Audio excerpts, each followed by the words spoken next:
ay Samoa awo Sambu Kulubali ay ninte bema Gawsu Karamango General Sambu ala kile Sambu kosobe Asike hatay dobdi mabia ni asoro kona kadinyo ni nya asoro kadinyo ala ete so nkala lenfli no fenieta aflene ami ibe kla kana foki ibe ni mite fendia wambe mi ngoni fie ni baba taya dai ko mbaba ntaba no leta ko ni aya bana sanga abe min va o ya bana ko ka soro fen mandi ma ka yerebo baraka ka ke tugula bana nya ta banini Brema Gandiga ko ka ka fuli fie Gandiga ani barakala to bela gile van jaranga fuli bi fifi isamaki Fatu Samaki ndi musodu samaki la kanu fona kera el haji suba samaki ko ni pre auto o yinga chokorba ide sigatala de o yinga chokorba ko sobe no ta tonu samaki la ka uye antawya anga fengla ni udi o anyu fabrication ko sobe o glana kanye abana samaki la ka ni kulubala ka ani dogono nunu ngoni ala barika la je merci ala niche anyana ndo bashite sigatala ani turila ka do ngo ebe ala ani turila ka do nya fo ka franfasia de kana ko de ani turila ka do atete tola baba fana tola abana wala manyana abana kosobe ndo ambita ni babu sirajantama awai kado sirajantama dabora ke tunyini ke limana ufe ayatu wati do anga je ka faranywanga nai awai kado ambise ka kodo be ambise ko lunyina maya chugo mi ndo jabana ni ya hadi biya sigiledu hadi biya sizinedu klu ni yele sinanguya abolu kofo mana hali bi wati do bike anga to ko lu sizi ode ato anya fo ye ka damene 10h kata 10h30 oni mami ngoni bi fe ka kuna funi drone de lamme anga awai kado manyolo num mandiye 10h30 pile okuna funu bi dabo mana sa kuna funi ni anta toy antara ndo mi Mohamed Haidara fuke akumana aka babu be sebengono sebende mimbe nangwa makulendi panda bidon boli ako minye kunu la ben ko ni kera ma fe ma mimbe no bi jamana nyama ko fo El Haji Ibrahim Bouakar Keita aye away kado wulika joni subhanallah Ibrahim Bouakar Keita la hawla auzu billahi minash shaitani rajim ako gelera sate le tere mu ya hakli jigi burama la sokon burama la hawla wala quwwata ce yan va kuyi ala na ben ni ka fumbe sugunai mamu ni ito ida fola mana kaye so wada fe afotu dafli mu ya hakli jigi burama la afotu dafli atu dafli te ni rebaun abe farak angande agata samu no fe ka fere nyika ka wuro nyika dia nganda sana gunai no de etu da flite nimba eske party aglera terfuke haidara kuma lendi panan kono akula ben nunu mami ngembe kala be onge ode anga jamana nyamai no be transition nyama ko fo no ye awai kado ashimi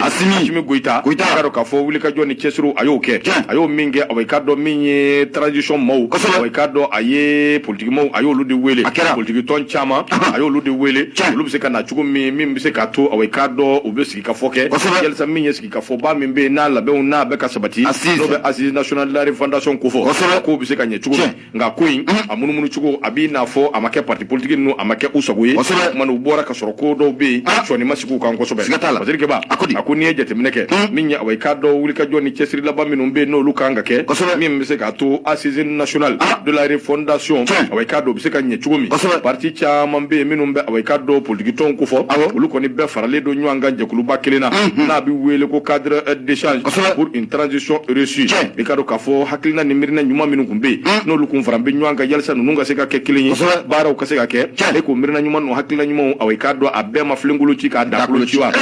abekera ko gelera akusabu colonel Ashimi Goita ale kunye wuli ka joke yalsa min bi se ka to awai kado kunyi abise ka nye chugumi yi chesiri ka fem bela jileke min bi se ka to kunyi abara bi se ka nye chugumi de strategie la min awai kado aye jatmineke ka wuli ka joni chesiru buluda min bi se ka to ani politique manu no awai kado bi se ki takile ka dun dakile fe ka bod dakile fe ne jatmineke ibai ka fo ministre min be na be ministre de la fondation de l'état Ibrahim awai kado ikasa maiga ale ni président de la transition Ashimi Goita kunu awikado olu de discours fo parti politique minu kumbi olu ko hakila ka fo ko ko imbina ke chugomi amate mo sira fede kuma na kera so wiye afurgu ana dusu makashi barka buena ko sobe Mohamed Haidara ko olu kunya fasiri le panna kono lendi panna aka kunu boli aboko baduru keme sababi nani ani konondo nun tene kalu klimuga ani konondo ako olu kunya jira ka fo minyi awikado shogel ku kala maiga minyi premier ministre ale deselen kulkoto ka classe politique mo ko lu fara nyanga politique ton ko lu fara nyanga même bise ka to ANR no be assise nationale de la refondation ko fo bise ka bara chugo mi ako président de la transition no be awikado Ashimi Goïta ko fo ba yere wuli ka jo mi ngono na ko aye parti politique ayo lu wele nyama ya ukata kuluba même bise ka to awikado obesiki ka foke minyi ni ngo be hakilina ni mirinai kunga hakila ka fo ni mbike so buye cadre d'échange ma mi non vleni awikado alle ni olu na se ka nyom fom ya yalsa min bise ka to bara obike nga kuma kan imbe chugo mi ani hakilina ubutemena chugo mi ndo wa make nu taide amakusago sabu Batirika bako akoni ya laje ningoyi anyogonye ba minna kera kunu ni awikado diskuru kera kabla ninjugoina madobe no ya awikado president yi PS yelengura onyam oyoy Yelenkura PS Yelenkura Amadu Goïta tedi Goïta doke Goïta kile ya to ko ni masebe ako awikado nyama PS Yelenkura akumana koyi ayajira ka fo ni min vle ne ko awikado proposition kura fuiti min gera olui igado ka fo ko lu ko ni be min do ku teta bi teta shiri ka fo min be no assise nationale ku teta kene kan bi ku teta kene kan shiri sabu lu ya ye ka fo siga fo ba den de kera de manan ngonna pona sani bara bike abike no lui siga fo doka kera teza awikado akatuti min vle ne ka ke koni e kulu koni titala ulu titala shini batirike bako ako ka soro min ye communiquer min bora président de la république yoro ulu ajira ka fo ka ministre min be no Ibrahima Ikasa Maiga ale koni kene ngonna na nyogon ye ba min be no assise nationale aya jira on na faye min ayo jira limanawna o temene ngo ka boy anga fara nywanga ka ke kelinye yalsa min ya awai ka do mali bise ka yitana la soro chugomi fana min ni amogo bola bi ayo jira o temene ngo aya jira ka fo malion awai ka do bidoni min ko bi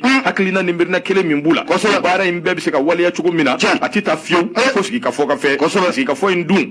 o de labene fleni no assise nationale min bi kuni kanche ni tara kene ka iso na imaso no fo nga ni equity ta abi kado fana ko were dirke ba ko ako awai kado ni ngo imbela jerilina kado ko ayajira ka fo anga de ka kekelenye na nye na fami sorula o na fo be ambela jirika nandu masika anye soro o fana ko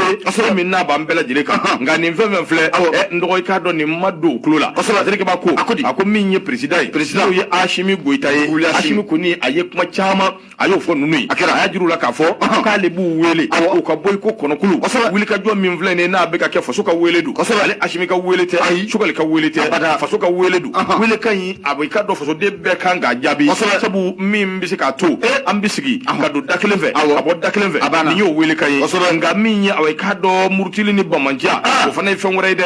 o démocratie ti ta fiu politique mo ko politique mo audia ko bela jili o kuma na amba wele anga je ka fara nywanga do daklenve abo daklenve nga ikado ka fami don mine ko bi ndon minye fasiri kebai ayajira ka fo ni 20 fo le fle ni mbekera ziri ndakai ni mbekera dongli ndakai sabu minye cadre d'échange mo e kutita bi shini kote fasiri fle ibunya bala minye Mohamed Haidara le ka babudu l'indépendant o ka bidomboli nyama niye ma fla ko ni yolu keleto drometa no fe sigata la abela jelen ko be doye ayal ma woro ko bido kono kolarti ne be mboro do me boni aye no te beta ay duru abana awo la to ko kan abana sirman kone ale de kuma lendo sirba kodi ka bo palarti o konala ako munye Ashimi ane sugal ni mafla ku kaleme bi sababu yenin ka parti politique manu nun koni nun ku sebe koro joro kojugo fatika ba mu sirigi kone ako ni yati temna ka laje kabini doni mun kama munye sugal ko kala maiga ale taraka ka munye gouvernement o nyema koni ye ko akara sababu ye ku ye nyele mali chama ko onana anga jamana o konna ula mu gouvernement mun no be sengambi ubika wulika jone chesiri de ke fambela jile o fe wala samu ye malikura mun ne akuma be sena malikura ni abeseka lawale ya tugumuna fatika ba ka fola akoko masai me ko kula ko otechien ko amena ko munye malidon amma ko be ni ma fla ni kona la munye anga jamana amarali ko ni ko okuna strategela ibe na ka foko munye Ashimi Goïta kabin doni mun kama munye jamana taraka kalfa ama Ashimi ayaira ka fo saramuna alebo ta ko osiro sigiyɔrɔma 7 ko 2 kɔni ko a bɛ jɛ o kɔ lamu n'a bɛ jɛ o kɔ ko n'a kɛ dɛmɛ ni ka maanifin kɔni ko o sɛgɛrɛ nin kɛra miirina belebele kosɛbɛ nin kɛra miirina belebele wa nin kɛra hakilina belebele Asimi fɛ n'a jɛra malidenw ye kosɛbɛ Patrikeba ka fɔ la a ko mun ye Sogɛl ni Asimi Goyita an bɛ don min na n'a fɔ ko bi siga kɔni t'a la malidenw bɛɛ lajɛlen ka danaya de b'u kan o sabu kɛ kabini waati mun na fanga kɔni ko a yɛlɛmana Sogɛl nana ana mun ye Asimi fana nana jamana ɲɛmaaya la doni kaba fɔ ka n'a bila bi la yɛlɛmali caman ko o de bolodalen don Patrikeba ka fɔ la a ko ninnu de kɛlen bɛ sababu ye ni ka politikimaaw kɔni k'u sɛbɛkɔrɔ siran o sabu kɛ n'i y'a jateminɛ k'a lajɛ mun ye Sogɛl ni Asimi mun ye n'an taara Sɛnɛko o bunakun o kɛnɛ kan i bɛ na ye k'a fɔ ko mun ye kɔɔri sɛnɛkɛlaw olu yɛrɛ y'a sɛbɛntiya koyi ko ɲinan ko kɔɔri ye sɔngɔ min sɔrɔ ko k'a bɛ Ala ka kɔɔri naissance k'a ma deli k'o ɲɔgɔn nɔ k'o sɔrɔ bɛɛ lajɛlen kɛlen bɛ sababu ye ni ka politikimaaw kɔni k'u sɛbɛkɔrɔ siran Patrikeba ka fɔ la a ko n'o bɔra yen n'i taara mun ye kɛnɛya o bunakun o kɛnɛ kan a ko mun ye hôpital du Pongé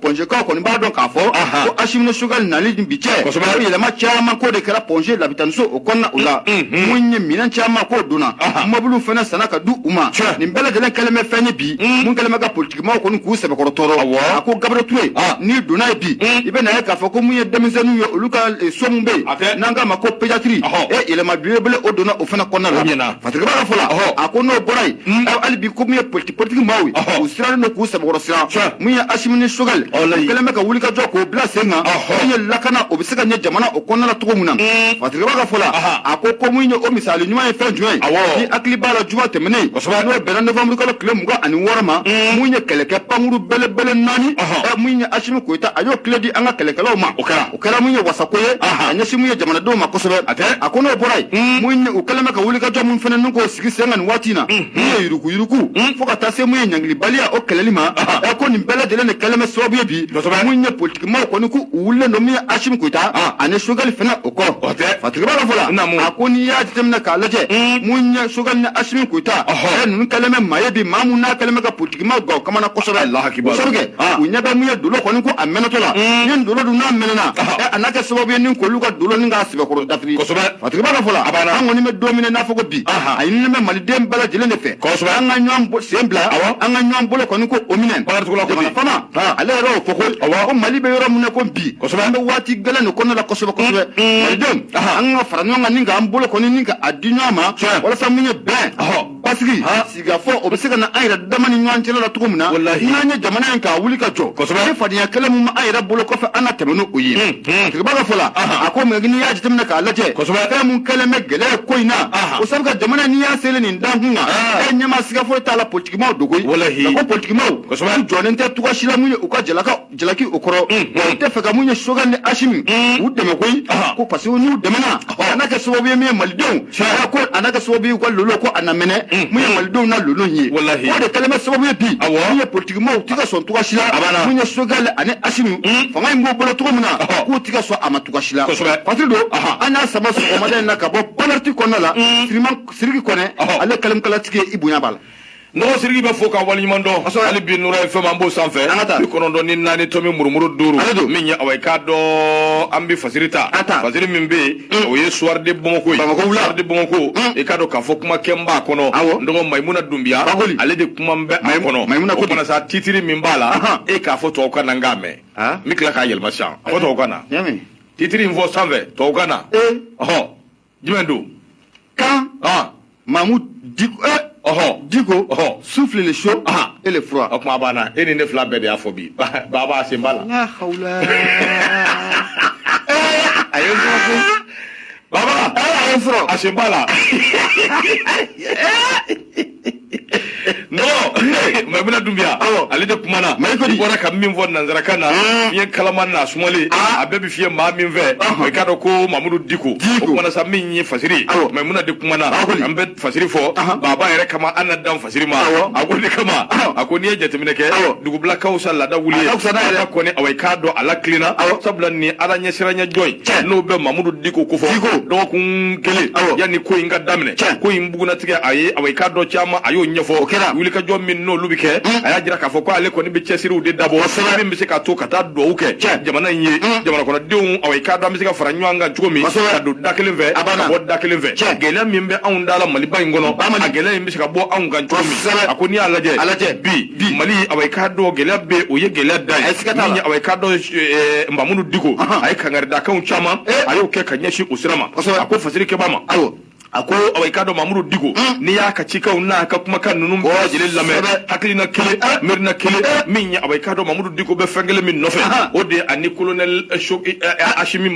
Goïta o ka ɲɔgɔn ye mais a bɛ o de koyi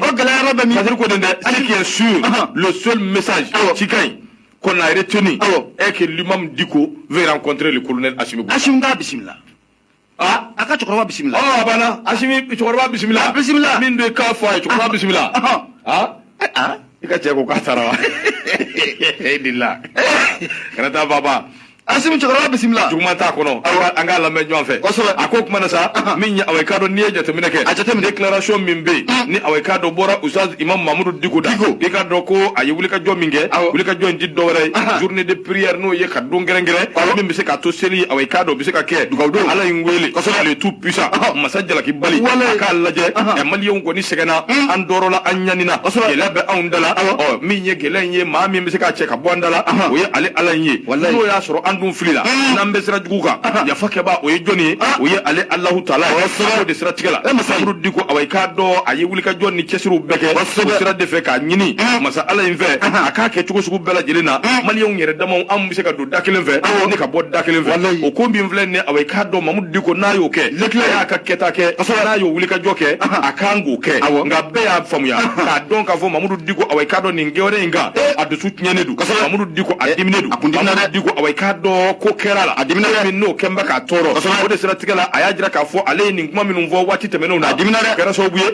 lagosiw ni aw k'a dɔn fɛn caman bɛ yen o tan bɛ k'ale sɛgɛrɛ ba Maliba in kɔnɔna na kɔnbolojuguw caman bɛ yen o tan bɛ k'ale sɛgɛrɛ ba Maliba in kɔnɔna na Imam Mamudu Diko a ko aw k'a dɔn cika ani tiɲɛ ye min ye o bi fɔ aw k'a dɔn sika foyi tɛ a la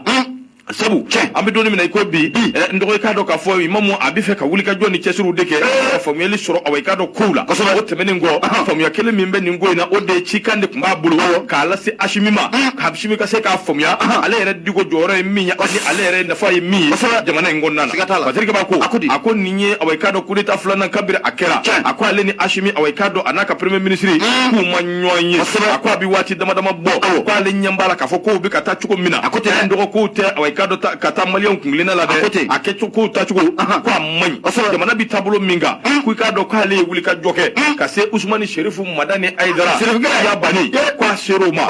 conseil islamique du Mali o tɛmɛnen kɔ ka bɔ yen monseigneur do wa tari jumɛn do de Jean Zerboteya ko a sera o fana ma k'ale y'a fɔ ninnu ye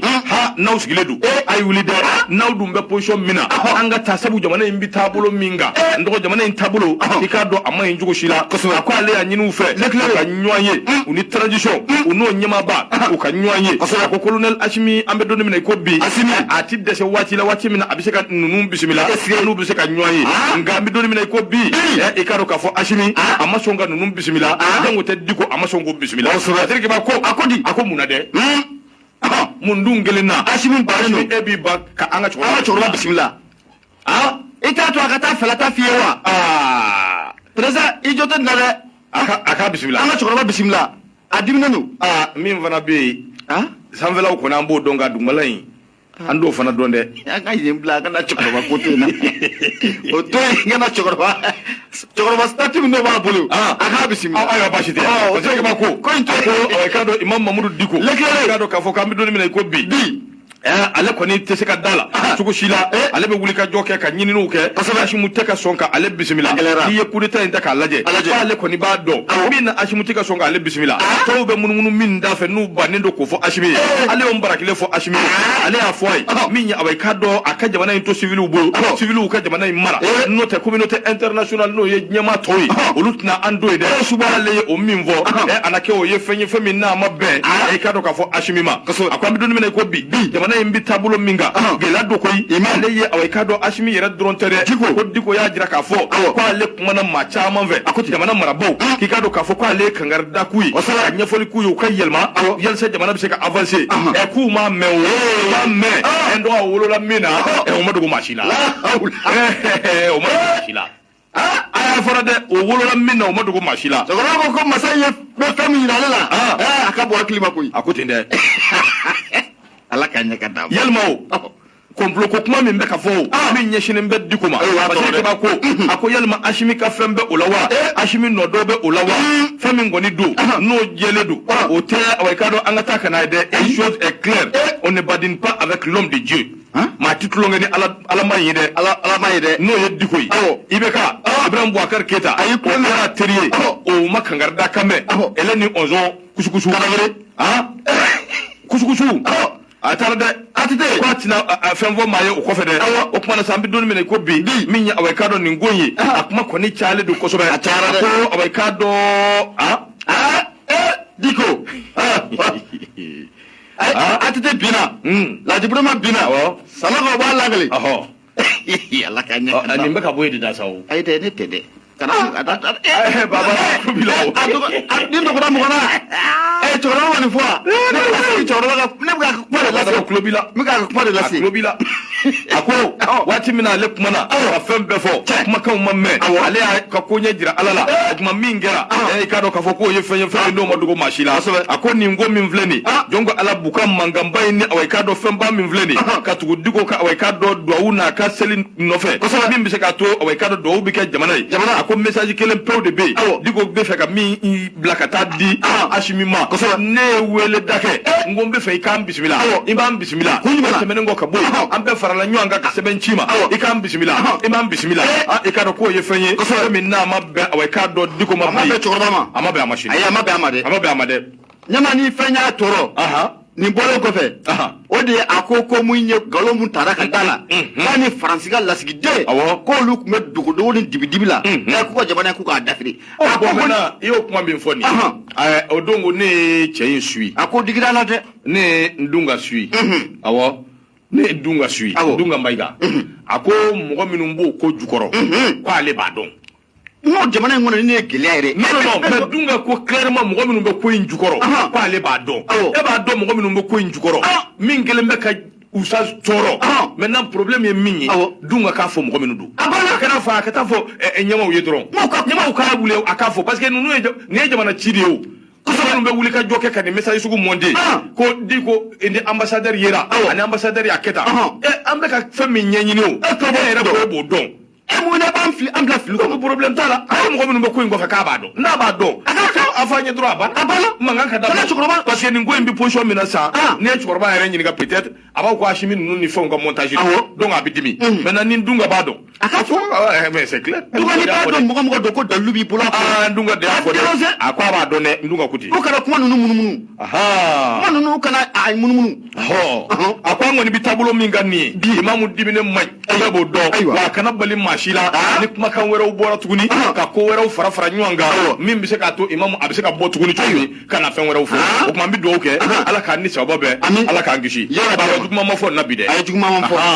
an kɔni fɔra kɛnɛ kan an bɛ ka segin o de kan k'o f'i ye Ndunga ye min fɔ a k'a ɲininka a ka ɲɛfɔli k'an ye komi ale b'a ɲɛdɔn a k'a ɲɛfɔ jamana ka se ka lafiya a banna siga t'a la ala k'a ɲɛ ka d'a ma amina yarabi mais an ka yira an ka taa a ye mun fɔ a fɔ a ye komi miliyɔn danko kuma in ni baba sera ka miliyɔn 1 sɔrɔ ka na d'a ma yan o b'an bɔ a fɔra i ɲɛna ko maa min yɛrɛ taara miliyɔn 10 di k'o diminen don cɛkɔrɔba yɛrɛ kɔrɔ e fana m'o mɛn wa ne mun bɛ dɛ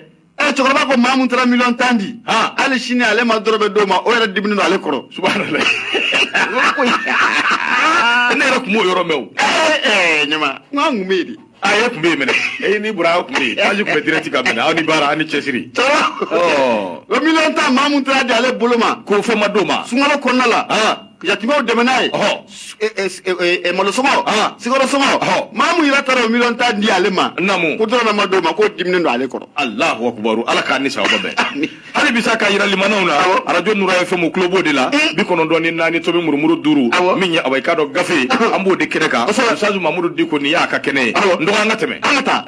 nyama ameta mali tribe ne ben bolo mba karkadu muye Abdurrahman Diko Diko akumara akoko kunu no bena tenendoma ibena e ka fako mali don kulo dona kibara muna o de munye jamana premier ministre korodo no de Musa Maraye ka fako muye critical ko no ku ye wole ko ni ko obila ama patreba muye Abdurrahman Diko akoko ni dugu ko manga sigata la ko odo ko affaire mumbe na be titre foncier munka numéro 4966 na be dojo di Kampala na bo okofo patreba ka fola ko akoko akoni mega siginga na kuraye akoni ajemna kalaje munyanga jamana premier ministre koroye no be Musa Mara no ba le kofo kunu ko muye pôle économique et financier de Bamako maw yo wole bla muye Musa Mara ama jalaki juma bine no Musa Mara ka faux et isa de faux nyama be skiri ko buna kun kenaga ni je kuma ko me ka bako kuma do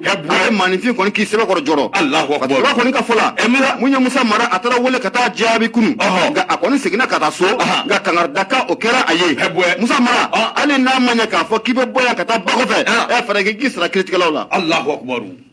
awo Musa Fana Musa Mara Allahu akbar hebe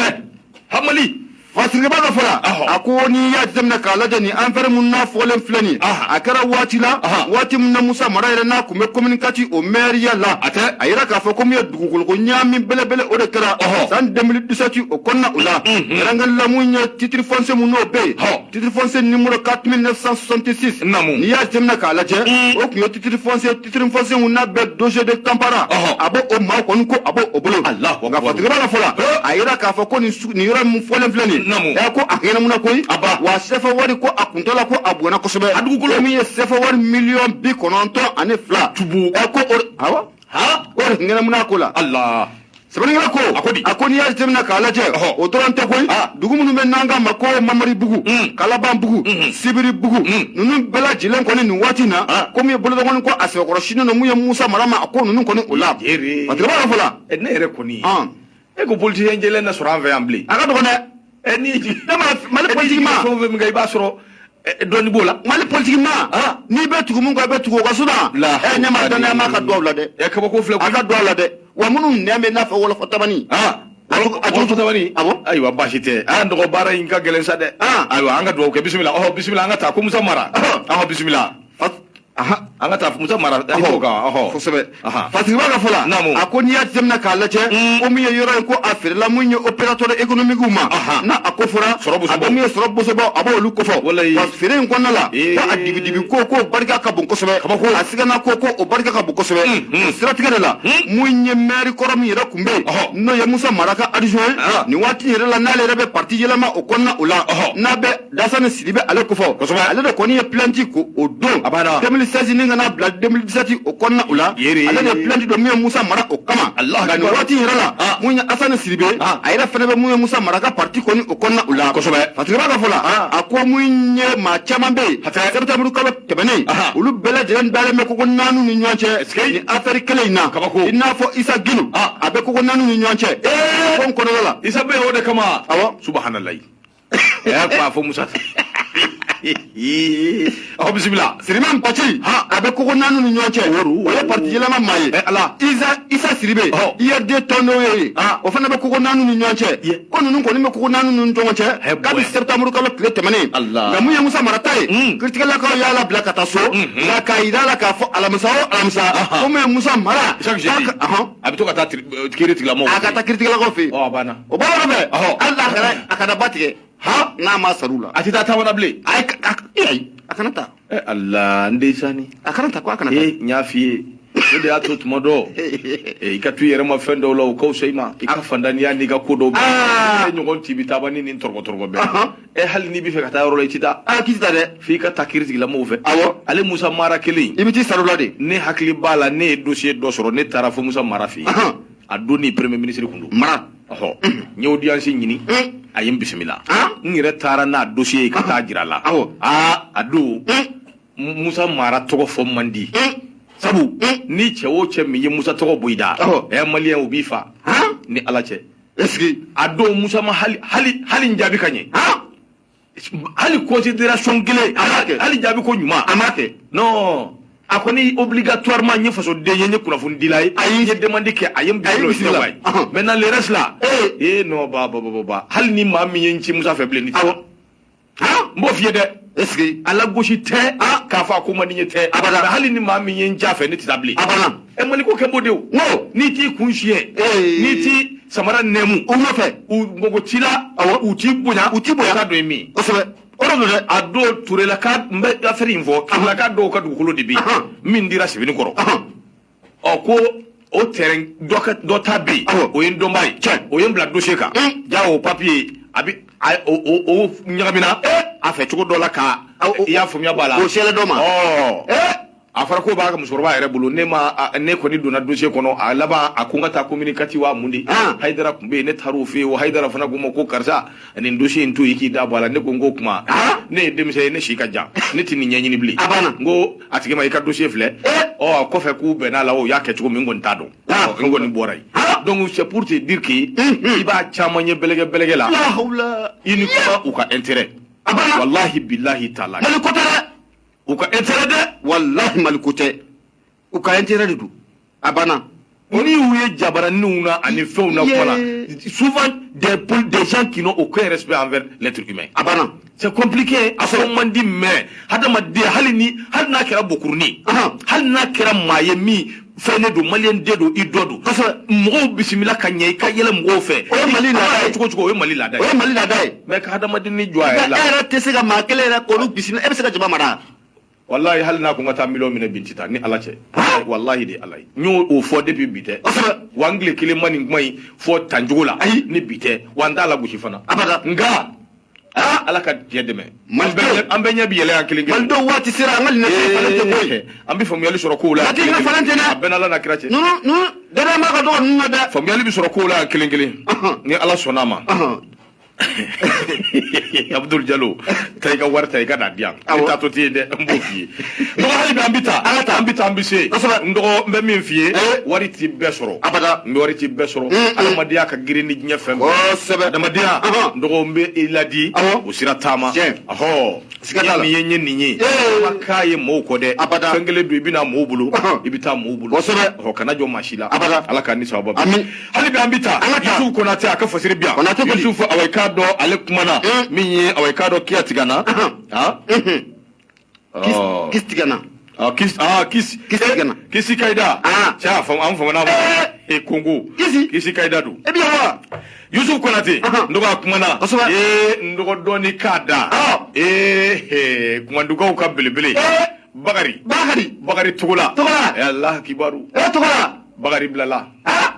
ko Bakari ma foyi kɛ ko Bakari ba mun kɛ k'a ma foyi kɛ wari ko bɛ cogo di sisan ne ye juge ya ou bien ne ye Mali marabaa dɔ ne bɛ n ka radio de la min fɔra n b'o de f'i ye Bakari ka nin bɛɛ lajɛlen kɛ dibi la fɛn taara ka ɲɛsin Bakari ma n'a fɔra ko Bakari y'o hɛnɛmu miliyari 9 n'a kunkan fɛn Bakari n'a nɔka maa minnu bɛ yen minnu kun minɛna kunun a bɛɛ bilala Fasiri Kuti Yusufu Konate ko foyi ma kɛ miliyari 9 a taara min n dɔgɔ wala n k'i ka taa i ka ɲininkali kɛ tribunal la i ka ne to n ka fasiri ne k'a f'i ye dɛ bilala Fasiri Kaba a ko awai k'a dɔn cour d'assises de Bamako min ye awai k'a dɔn président kɔrɔ min bɛ yen n'a bɛ assemblée permanente de la chambre d'agriculture du Mali n'o bɛ APCAM ko fɔ n'o ye Bakari Togola ye a n'a jɛɲɔgɔnw bolokɔnɔ ni kunsin b'u ma k'a fɔ ko awai k'a dɔn u nɔ minɛnen don fɛn dɔ la n'o ye nafoloko dɔ ye min ye awai k'a dɔn Bakari ye kunu sa ntɛnɛn don kalo tile 29 Bakari n dɔgɔ k'a bilala dɛ a n'a ka maaw bɛɛ lajɛlen k'u bɛɛ bilala k'a fɔra k'u ma fɛn kɛ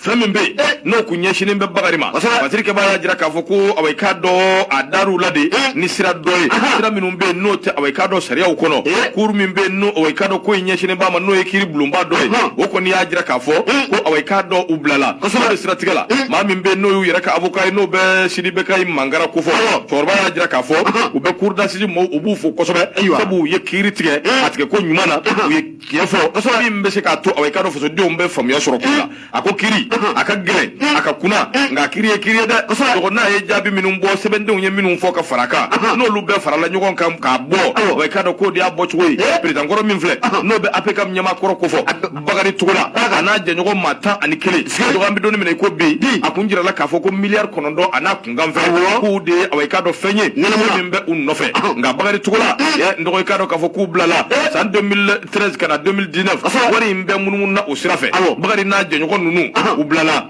kɛrɛnkɛrɛnnenya la min ye jigiba n'u b'a wele ko Anfa Kulubali Mpiye Dumbiya Seydou Kulubali Chassé Awekado Kulubali Fajala Kulubali Idrissa Traoré Jala Musa Dambele Aliou Dambele Mahamadou Awekado Fomba Sugo Madi ani Raymond Dansogo nunu minnu filɛ nin ndɔgɔ k'i ka dɔn k'a fɔ k'u bilala koyi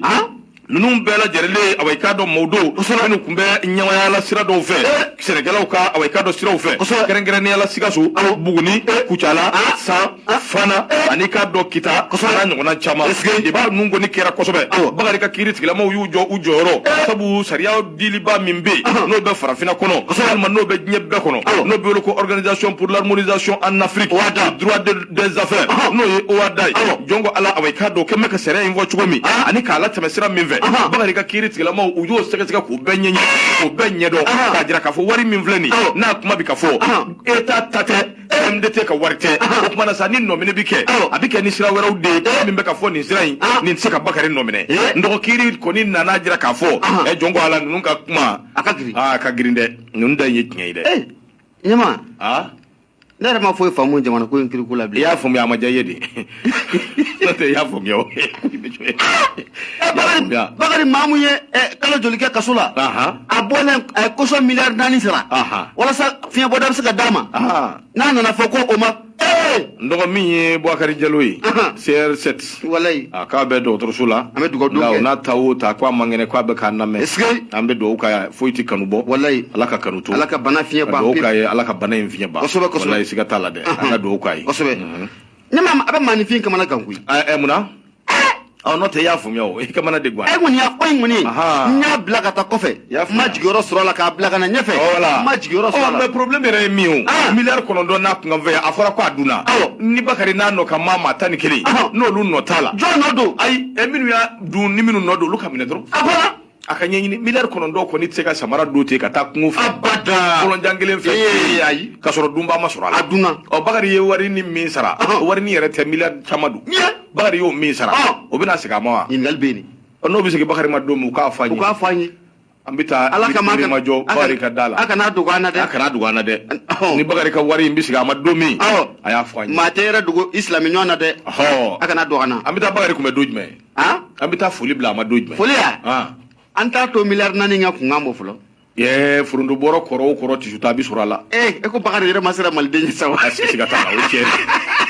ye Bakari siga t'a la i ka kuma ye tiɲɛ ye dɛ Ala kɛ Bakari siranna dɛ cɛkɔrɔba kun tɔtɔ filɛ duurunan de jukɔrɔjɛ Bakari siranna ɲɛ dɛ Ala de ye sijan d'a ma wa min ye ko in yɛrɛ ye Bakari ka musokɔrɔba an ka dugawu kɛ walayi Ala k'a da yɔrɔ nɛma Ala k'a fara silamɛ su kosɛbɛ n'o tɛ Bakari sɛgɛnna dɛ ɲama n ko walayi u ye Bakari a ye min fɔ n'i y'a lajɛ sira dɔ fɛ dɔgɔ tiɲɛ b'a la dɛ baliya ye dibi ye kosɛbɛ u ye Bakari poussé dibi juguba nɛgɛ wa kan tɛ Bubu Sise ma i b'a sɔrɔ o de kɛra nin bɛɛ kɔlɔlɔ ye wa kiiri tigilamɔgɔw ye nin bɛɛ de lajɛ i b'a sɔrɔ Isani Bal tun ma ɲi dɛ ka n'a faamuya k'a fɔ ko tiɲɛ don ɲama i bɛ na ye k'a fɔ ko fɛn min yɛrɛ ne danganiya Bakari ka ko kan a ka musokɔrɔba fatulen kiiritigɛlakaw ko Bakari t'o su don kɛ i ka segin ka na a ko abada nin kiiri ko in bɛ ɲɛnabɔ de walahi Allahu akbar ko nin kiiri ko in ka ɲɛnabɔ an b'a fɔ n ka jɛlen don a la 100% dɛ a y'a faamuya dɛ nka miliyari 9 min bɛ fɔra nin ye Bakari kelen ma nin ɲɛnabɔ Bakari m'a f'i ye ko a fɔra ale ɲɛna ko tu vas voir tubabukan kelen a y'o mɛn dɛ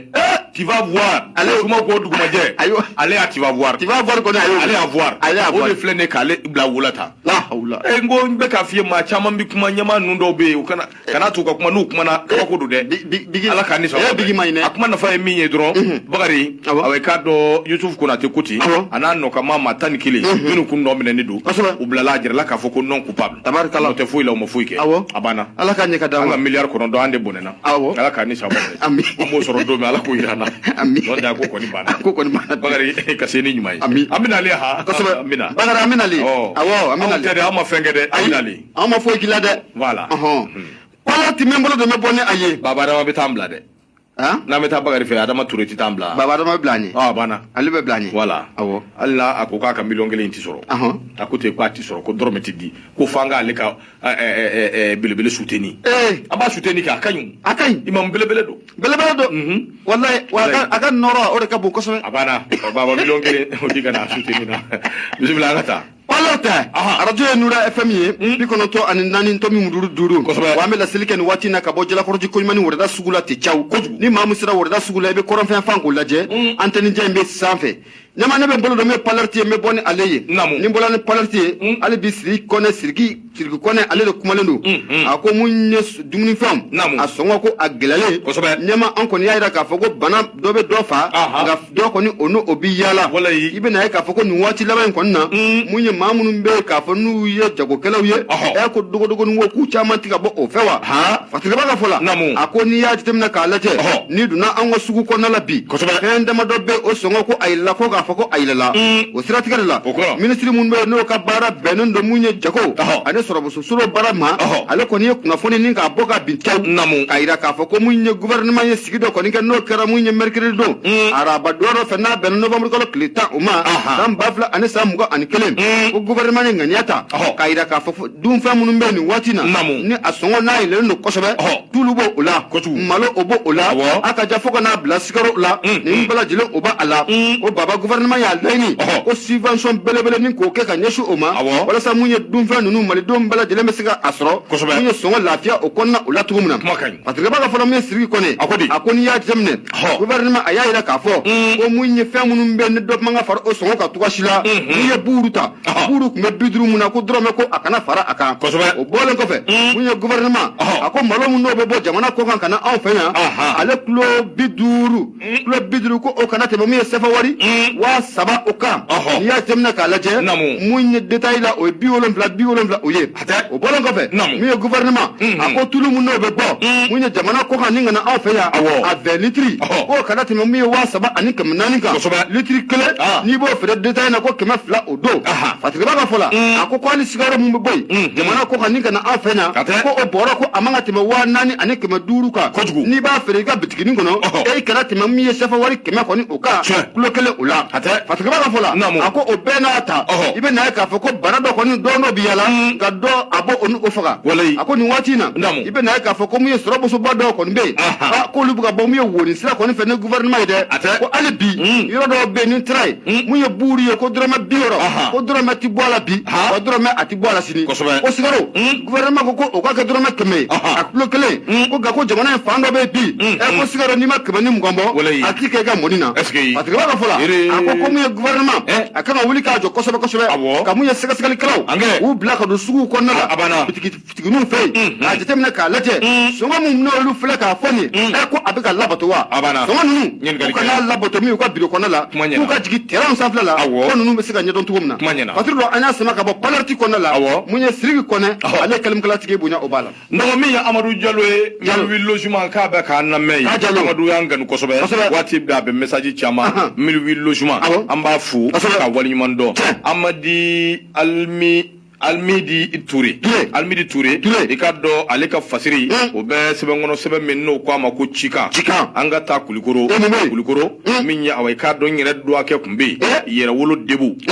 ndogo ku tara fangatigia utaro yira kulikoro tara jira kafo ubise kula baterike bako akoni ejetemene ke bae kafo minyo ka tourner belebele mimbe nu ya damene mimbe talike yere wolo debu o ka tourner kado kafo no bitanu ya awai kado mali fandani nani bela jire fe ni M5 mado go sibiri do kalo kile muga ani wolonvla kumbi yoro la yoro membe nangwa mako kulikoro werete yoro wolo debuta kunde kaseka transition de meli anoso la doni minno buda kaseka to waliya ko de strategela uye kangarda kede ma minumbe fe kanga jamana yin singoro mache jamana yin yigiyaga ka bo dabuluka uyu bulungono ni shima do makerengere ni ala dine tigila mado dine nyama do ali kado kafo minyi politiki mado yi minumbe faransi awai kado ka barala ya jira ka fo nu ya korobo fokusa nyagamado ta sefla patrike bako akoni nye awai kado etapu minye awai kado bomokota tebene ngo kabui kai awai kado bolengoy minye awai kado yera wolo debu sur le rempart adama jara uba wele chugodi Ben le cerveau. O yin yira dogo ke ikaro ka fo ay wuli ka joke wuli ka jo min gonna na akumbe kulikoro hali bi deme min ba bulu ka nyeshi awai ka do transition ma ikaro ka fo ana jengo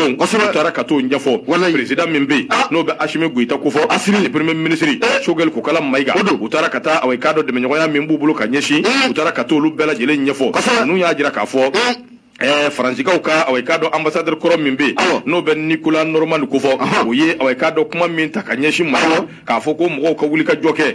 anga transition contrôle ananyo anan chama ben le cerveau e kangari dake aye ba ka kula aki farati chugo don ale re dron te koy dina nyama do be an fa kado politique ma do be an fa minye awai kado no be Francisco barala le cerveau ya te kanyesho luma le woro debu sur le rempart ko kangari da be ke uye min be se ka to o be jamana jamana intoyi jamana ka se ka bon nogola o ka jamana intoyi jamana kono denw ka se ka lafiya ni ngo bela jele ko ni jetemine ke e ka do Ashimi Goita be sira sugu bela jele nyanyine ni watina yalsa ka se ka we ka do chesiru buluda demisenu ba be minu chesir ledu ma minu ninga ni ajugo buda demiseni we ka do million ta ani shege ota odo million chama demisenu kunda lu be minu ngoni labenedu ka se ka awai kado la fasalike nyashi Ashimi ma ye ben le cerveau aya jira ka foko awai kado ulu ko ni be mina Ashimi aya hakina minfo o de ka foko Mali abise ka kanabla chugomi abise ka lafia chugomi ko de nyonte ben le cerveau ka fola ko ambassadeur min be no be Amerique tola ale wuli ka joke ka Ashimi nyini ta se Ashimi ma ka foanyira Ashimi iji ja février kalu ma se ay ta ka boy aka jamana intoy i kesiri lidu sabu ni tara ni ala sona ma minya awai ka do Mali ko ka joro bi nyini ka dima joro min nay bi tege henemu awai ka di bi lafiya ko so ko Ashimi ya jirala ka foko ale manna awai ka do jamana nyamayala wari kama ale manna jamana nyamayala posu kama de ale nana de min bi se ka to Mali awai ka do bi se ka libere chumi min bi se ka to Mali bi se ka lafiya chumi min bi se ka to Mali be kanabla chumi Mali yera da mata ko farafina sahel kungo jamana chamambe o bebo chuko kelena ina fo Niger ina fo Burkina Faso parce que ako mouvement yira welo ton e karo ka foko ambe don mene ko bi halisa u ya jira ka fo France o min banga dugugolo ka nu ka surasui abenentuma bi abenentuma shini kuma kangar da kankera maliyan million jaman bi shinu ujombe ka mo kono minu ngania de ka nyani do transition ko yelma ka awai ka do anga jabana famo u singoro mache ka bu so la dirfle almedi awai ka do touré le chika u ka bidon boli ibunya bala nyama bonya ajaranye mi le chika ma fole abeta nuku usegere Mali tribune ne ba ale samaka gerena ni ye maamu nga fasiriye o ye denguranu fa no ye Abu Safna Jara denguranu fatewa ako ko anga ta mu ye commune de Safo o konala e kibe na ye ka fa ko mu ni Safo ko ka meri no de Giro Traoré siga ko te femuna e ko chokoroba ko bolo bora akana e Giro blala akuma bana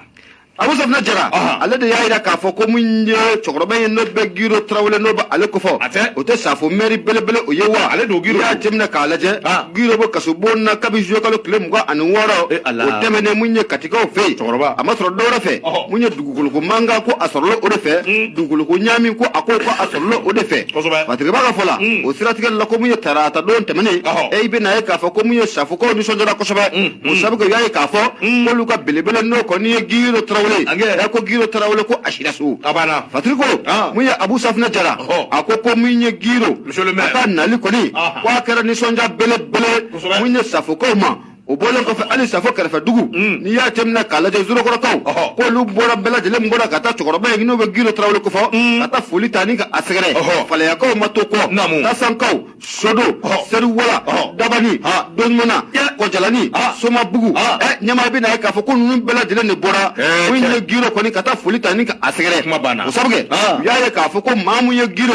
abolo muya abolo onu mambolo ko oba adi wakini mbolo ko otibo akalama ni mbolo fana ko oba adi onu mambolo ko otibo akalama muya dugudoye ma dobe no lamini jaray ale ye manzole ale ya ida ka fa ko Giro kan ndatuguli akara sobo ye ninga finya belebele nko otika olu manzo na koy o sabga ne meri no odatura dugulo fere ko obe joforo o strategere la mun ye giro bilale mun filani tiɲɛ la ko olu bɛ masa in fo ka barika da fatigaba kɔni y'a yira k'a fɔ n'o ye Abu Safina Jara ye a ko an bɛ don min na ko bi furu ye baara caman a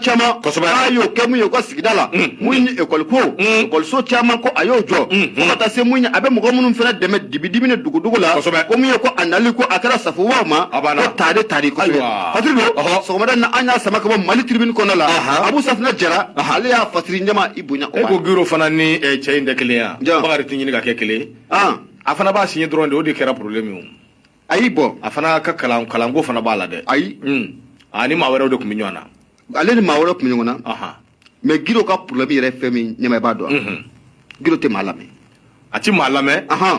a ti ye mbiri fana kɔnɔ Giro ye man di dɛ a ti ye dɛ Giro a ye man di dɛ o de y'a ka problème yɛrɛ il n'est pas accessible n'i bɛ maa kalanbaaw kɔ sugu la i farati dɛ il n'est pas accessible tiɲɛ yɛrɛ la ayi a ti ye o n'i bɛ fɛ k'i dogo la mairie kɔnɔna de don a ti ye o ko ten a waati ye o ye tiɲɛ ye siga t'a la dɛ o tuma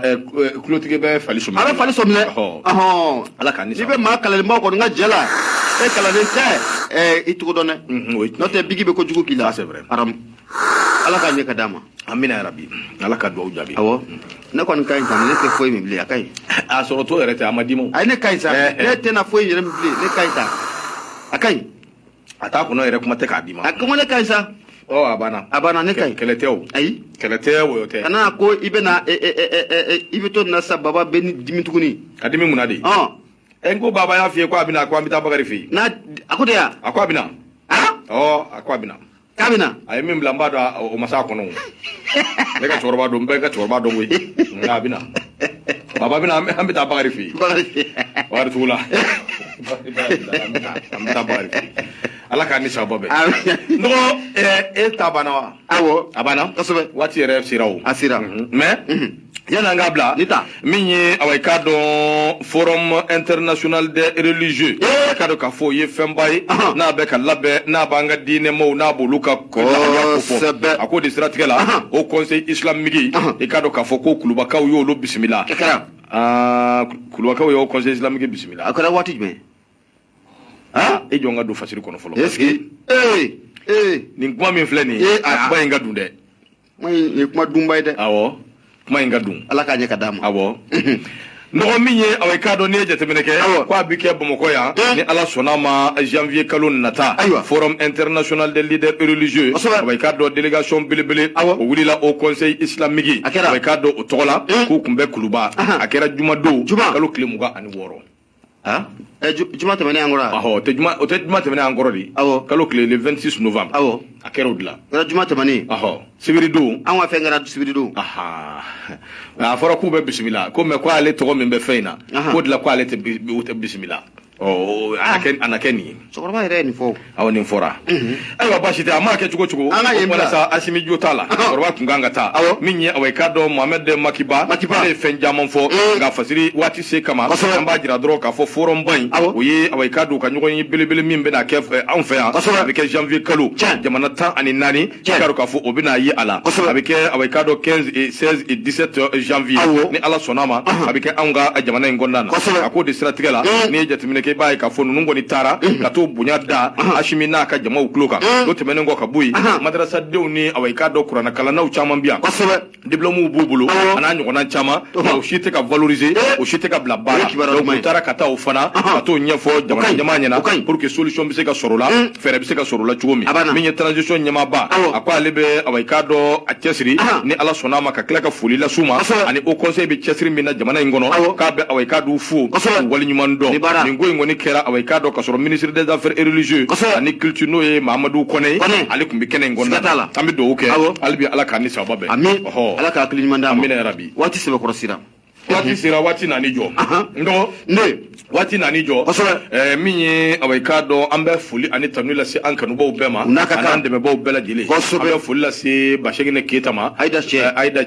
madame Keyita Ayida Magaji an b'a fo k'a waleɲuman dɔn anu Magaji Bernard Tapi Laurent Pokou o don ko a ye dɔn belebele kɛ ka di AS Douane ma n'o bɛ farikolo ɲɛnajɛ AS Douane n'a b'o kofɔ a y'a ta k'a di olu ma anu Magaji kabini lawale fan bɛ don min na i ko bi nin y'a ka baara ye nin ye laada ko ye Ɲana di Kulikoro a tun bɛ min kɛ o ma dogo machine na ka tɛmɛ stade malien fɛ ka tɛmɛ club tɔw fɛ Banu Magaji tun b'i cɛsiri nin bɛɛ lajɛlen na maa n bɛ Banu fo k'a waleɲuman dɔn ko ani tilani ani cɛsiri sabu n'a b'i bolo n'i tora k'a tilan o fana ka ɲi kosɛbɛ o n'Ala sɔnn'a ma an bɛna Nura FM équipe fana d'a ma a ka maillot d'a ma o tɛ Nura FM équipe voilà siga t'a la jɔn de y'a attaquant ye bon an bɛna yɛlɛma don attaquant ko la o munna ko sabu kɛ salon maa mun b'a attaque la a ye bi dɔ jɔ a ka bɔ hakili ma na an b'ale bɔ a la sen na bon a ka nin de ye problème ye quoi c'est erreur tɛ se ka mɔgɔ sɔrɔ siɲɛ kelen ayi non erreur kɔni a bɛɛ n'Ala cɛ erreur tɛ se ka mɔgɔ sɔrɔ siɲɛ kelen nin ye erreur mun ye hali o don na Lukaku ye bi dɔ jɔ kelen jɔ kelen o ma dun Lukaku ta nin an ta ka jugu n'o ye u ka Manchester City cɛ ni cɔrɔgɔli ni tɔgɔ numéro 7 ni a tɔgɔ yɛrɛ filɛ ka bɔ n kɔnɔ o fana ye bini dɔ jɛ o don o ka bɔ hakili ma nka anw y'a ye Karimu Benzema ye bi dɔ jɛ Real mo o ka bɔ hakili ma mais n'a ka o attaquant y'o bi jɛ a tɛ se ka yafa o ma Karimu Benzema olu ta bɛ se ka rattraper nka anw ta in nin ma nɔgɔn dɛ n'i ye nin don nin bɛ dɔwɛrɛ jɛmu ka jugu ne ye ne kɔni bɛ attaquant in kɔni dɔn a bɔli ye fo firibɔ fo dɛrɛ a tɛ bɔ yen dɛ ne ma a tɛ bɔ yen dɛ nka ɲɛ b'a la mun ye Mamutu Kurunin jinɛ don dɛ Messi kɛ mun kɛra mun kɛra cogo di ayi komi ko jinɛ don ne t'a dɔn n ko jinɛ don koyi munna ne ko Ballon d'Or ko y'a kibaruya bɛ cogo di de fɔlɔ o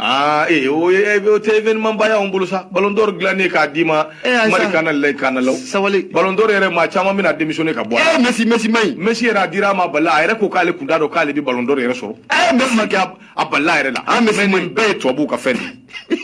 tubabuw y'a dabɔ min kama ko Messi bɔra yan fɛ ka na PSG la donc PSG kabiri Ala y'a da Ballon d'Or t'a tɔgɔ la a ma Ballon d'Or sɔrɔ donc nin ye joueur fɔlɔ de ye PSG tɔgɔ la min ye Ballon d'Or sɔrɔ donc tubabuw de don maintenant campagne n bɛ min f'i ye Ballon d'Or ye mafia ye dɛ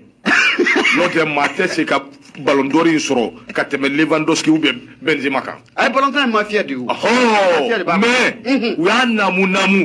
k'a di nin suba in ma Mamutu Kurudi o bɔ a la suba don suba bɔ a la mɔgɔ yɛrɛ tɛ fabrication o bɔ a la sa o y'a don an ka Ballon d'Or ta k'o di o y'an donnen ma yɛrɛ filɛ nin ka hakili jigin k'an dusu bɔ o y'an donnen ma ko kɔnɔ hali Canal ni fɛnw n'u ka nafigiya bɛɛ u y'a jira k'a fɔ ko Messi k'a ta tɛ Ballon d'Or ye Messi yɛrɛ ka Ballon d'Or tuma o tuma n'a sɔrɔla polémique de don o ye hɛrɛ ye wa ayi an ka to yen a n'a Daka de bɛ ɲɔgɔn na k'a namu k'a d'a ma nin ye dakanjugu y'a bolo dɛ dakanko don dakanjugu nin tɛ daka ɲuman ye ni Mamutu Kurudi ye o i b'a fɔ k'a kelen Ballon d'Or 7 subhanallah e kelen de Ballon d'Or dakanko don n tɛ wuli an ka bila Daka minɛn kɔnɔ dakanko don Diane Jawara Barça arrive cogo Barça bɛ mɔ arrive Mamutu Kurudi mɔgɔ fabriqué wallahi Souleymane Diarra y'a ye wa attaque du siècle wallahi ne tɛ fɛ ka n da don Ballon d'Or ko in na parce que Ballon d'Or yɛrɛ ye mafia de ye mafia tɛ diɲɛ kɔnɔ ka tɛmɛ Ballon d'Or kan Mamutu Kurudi yɛrɛ kɛtɔ ka Ballon d'Or minɛ a yɛrɛ mɔliyara fo a san mɛnna fo a hinɛ dunna nka i ɲɛ b'a la nin fana ye nafigi de ye yan fɛ mais a bɛ ka tiɲɛ de fɔ non mais c'est grave non a bɛ ka tiɲɛ de fɔ mais ni Ballon d'Or bɛ tan ne y'a faamuya ja o de y'a to stade malien ninnu ni joliba ni fɛn na an bɛ k'an yɛrɛ faga yan nɔ an tɛ taa o cercle ni min bɛ yen tant que an ma se o niveau n'o fɛn ma an tɛ taa donc hali n'i y'i si kɛ e ma Mamutu Kuruni yɛrɛ ye ko ça fait san caman Lewandowski ni Benzema ninnu u bɛ ka kɛlɛ kɛ u bɛ k'u yɛrɛ faga ale yɛrɛ tun ma sigi n'a ye n'ale b'a sɔrɔ mais a bɛ ka jateminɛ don mais depuis bi tɛ anw y'a mɛn an minnu ye Ballon d'Or kanu a fɔra an ɲɛna ko Mamutu Kuruni ko Ballon d'Or bɛ d'a ma k'a fɔra a ye ka ban yɛrɛ depuis bi tɛ donc a yɛrɛ y'i labɛn Ballon d'Or sɔrɔli kama a ye a ka subahana veste dɔ b'a bolo i b'i to diɲɛ dan na k'o ye brillanti b'o fan bɛɛ a y'o don a yɛrɛ la k'o don a denw na nin y'a donnen juguya kɛlɛ kɔnɔ a den ninnu yɛrɛ ka ɲi kelen bɛ i b'a fɔ ko mɔkuru nin ye mɔgɔ ko kɛlɛ ye olu kunkolo ninnu Messi yɛrɛ n'a kunkolo ye hali a kulo filɛ man di ɲɛ b'a la caman in yɛrɛ Messi dakantigi don dɛ cɛ bon kunna sa Gawusu nɛgɛ min b'o kɛ bon kunna dakantigi jumɛn Diane Jawara